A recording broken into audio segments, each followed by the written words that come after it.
Hello my people, muraho murameze neza. So nanje ndaho meze neza. Je tugiye kubana mu kino kiganiro ni Taiside Classic nk'ibisanzwe. Nayo chano yanyu ni Black Entertainer, umuririmbyi December kuva mu gihugu cy'u Burundi.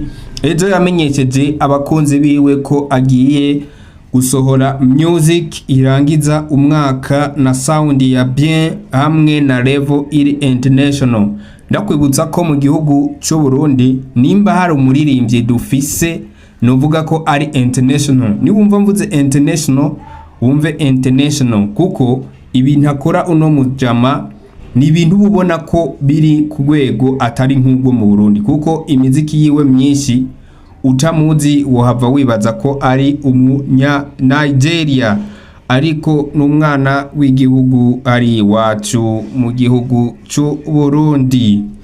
Ati ndakwibutse ko wewe utarakora subscribe wobanza ugakora subscribe ugakora like comment hamwe na share kugira dukomeze kwagura umuryango, tugire umuryango munini, umuryango mugari. Ati bimeze gute rero? December numwe mu baririmbyi bo mu gihugu cy'u Burundi ariko ikintu genda mugayira nuko akunda kunyoteza abakunzi biwe b'umuziki kandi ikindi naco akunda gukinisha abantu cyane ku mbuga zigiye zitandukanye.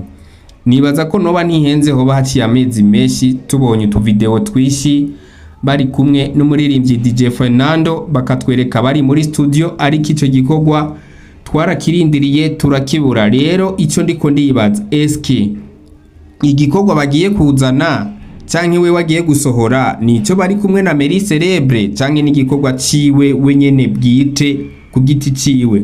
Nanze ico sindakimenya ariko sinibaza ko yoba yatangaje uko hama ngo ace aduha collabo.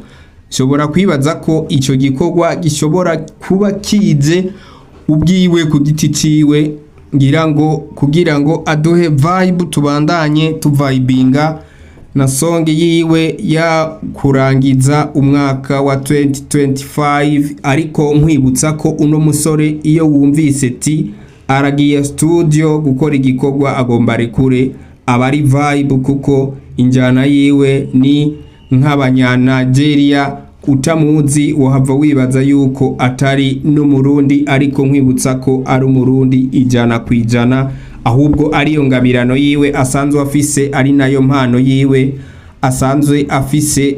Ndakwibutsa ko Burundi buriya hajya busanzwe bufise impano nyinshi nuko zidashigikirwa zitaronka aba manager bozishigikira kugira ngo zishobore kuba zoshika kure nkuko biba bisanzwe bimenyerewe mu bindi bihugu. Hari ibihugu bimwe bimwe usanga abajene baho baronka support cyane nko ku bintu by'imiziki imipira ariko ugasanga hari iwacu nta support nini hari ku bintu bijanye na music canke ku bijanye n'imipira ariko mu bindi bihugu ukabona ko support ziba zihari kandi banabikunda cyane bigatuma ugwaruka rutera iyindi ntambwe vyoroshe cyane. Rero December niwe ubona ko atangaje ku munsi wejo ko agomba duhe vibe ariko rero ikibazo nubu ncandababaza canke nanje nibaza eske azoba ari collabo canke ari wenyene ku giti ciwe. Reka tuvuge ati wait and see hama tuzorabe ibizokurikira mu nyuma. Ciao ariko ndakwibutsa utarakora subscribe ko wanze ugakora subscribe ugakora like comment hamwe na share. Chano mwari kumwe ni Black Entertainer nayo umwo mwari kumwe je mwumva kuri microphone ni Taiside Classic. Ciao.